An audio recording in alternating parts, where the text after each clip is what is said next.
morning or evening, Chem 1 students. Today we're going to start gas laws. Basically, this is equations in math and properties, how gases behave. And we're just going to kind of chip away at this. I don't know when we're going to end. You'll probably have a little quizzes here and there. But this is going to be very similar to us going through things in class. You were given the packet, the Unit 11 packet before you left. If you were not there on that day to receive that packet, the worksheets will be posted within this assignment. The answer keys are all on chemhistory.weebly.com. The PowerPoints that I'm walking through right now are on chemhistory.weebly.com. So you have quite a few resources that you can kind of take a look at. And if you have questions, once again, make sure you're communicating with me. Let me know if you're lost or you don't know what's going on. But we have, I think we're in a pretty good place in terms of the resources we have in terms of communicating with one another and getting you content. We are not trying to bury you in work. I'm going to try to lighten the load as much as possible. But this is kind of how we'll proceed here for the next few weeks until we get to spring break. So today we're talking about Graham's law and partial pressure. We call this 11.1. It's 11.1 in your packet. We really just want to talk today, starting off about how gases behave and what they look like. All of gas behavior revolves around something called the kinetic molecular theory, and it's the idea of how particles within a gas move and how they interact with one another. Obviously, number one is that particles are always in motion. They are very, very small within a gas. So this room is filled with atmosphere. That means O2, N2, there's argon, there's CO2 that I'm expelling. All of those things are within this gas. Most of this room, though, within that gas is empty space. These particles are very small. They're not stacked together like in a solid or a liquid. They're bouncing around, and their attractive and repulsive forces are kind of what's causing that movement. Number two, the second part of the kinetic molecular theory is that they're constantly moving and it's random. Okay, within a solid or a liquid, a lot of times we'll see patterns with how particles move, but within a gas, it's you can see like this graphic down here that it's not a pattern. Okay, we call these, when they collide with one another, we call these elastic collisions because we say that they lose no kinetic energy. Okay, that means whatever energy is put into that collision, it's going to be coming out of that collision or transferred to those particles that it's colliding with, but it is not lost. And the third part of the the kinetic molecular theory has to do with particle energy. All right, we would say that all particles within a gas would have similar kinetic energy. And kinetic energy is based on two properties, on mass and velocity. Okay, you might recognize this equation from physical science. You would calculate the kinetic energy of moving objects. What you have to remember that within a gas at a certain temperature, we would assume that all the kinetic energy of those particles are the same. What does that mean? Well, there's certain particles within the gas that are larger than others. For instance, O2 is a larger particle than hydrogen gas, H2. And so in order for them to have the same kinetic energy, as the mass of O2 goes up, its velocity has to go down in order to maintain the same kinetic energy of hydrogen gas. So what does this mean? It just means that bigger molecules are moving slower. Okay, and that makes sense in terms of physics and momentum. It means smaller molecules, in order to maintain that kinetic energy, if they absorb temperature, they're going to move faster. Okay, so if you look down here at the bottom, we see that as temperature increases, the kinetic energy increases. When you heat up a room full of gas, the particles are going to start to move faster, and as they collide with you or your skin, there's more energy transferred to you, and it feels hot.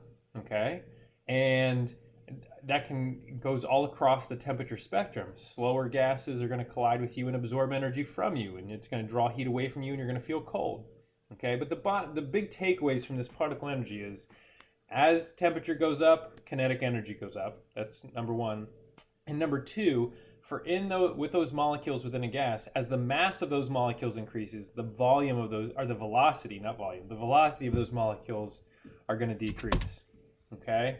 To just give you an idea, molecules, the average speed of them within a gas body would be 10 to the third meters per second. If you work that math out, that's 2,000 miles per hour. So particles within this room are moving, and in the room you're sitting in, are moving really, really fast. The reason you don't feel that speed is because they're really, really small. Okay, we've talked about this, how atoms and molecules are so small that they don't have enough mass to actually, you don't feel them crashing into you. All right, here's some more. These are just behaviors or properties of gases. First of all, they have low density. Obviously, because there's a bunch of empty space in a gas, their density is going to be very low because there's a very small mass over a large volume. The other thing, because there's empty space within a gas, we can compress them, okay? And we can expand them.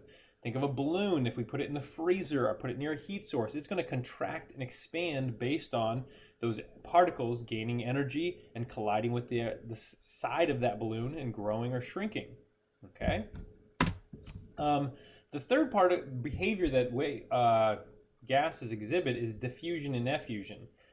Diffusion is the idea that a gas will go from high concentration to low concentration. So think like if you sprayed perfume in the corner of your house.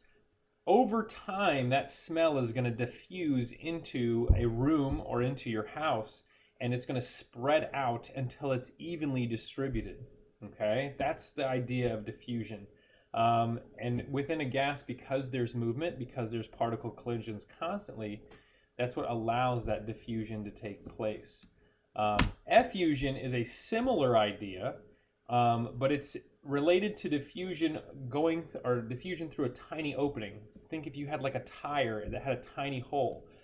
How long would it take that gas to basically expel from that tiny opening? Okay, that's the idea of effusion. We have a law that goes along with effusion, which is called Graham's law, and it's meant to compare two gases that have two different sized molecules and compare how fast the rates of effusion would be based on the size of the gas molecule. Okay, this is the equation for Graham's law. We don't spend a ton of time, like we're going to do multiple equations in this section. Graham's law is not one of the major ones. We'll go through some problems here just to show you what's happening. And I'll work through a practice problem with you, but this is not one of the major equations that we're going to spend time focusing on. The idea is this: we are comparing the rates of two gases, okay?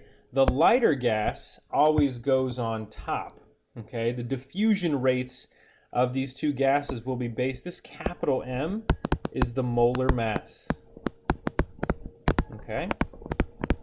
And so notice how they kind of crisscross here, all right?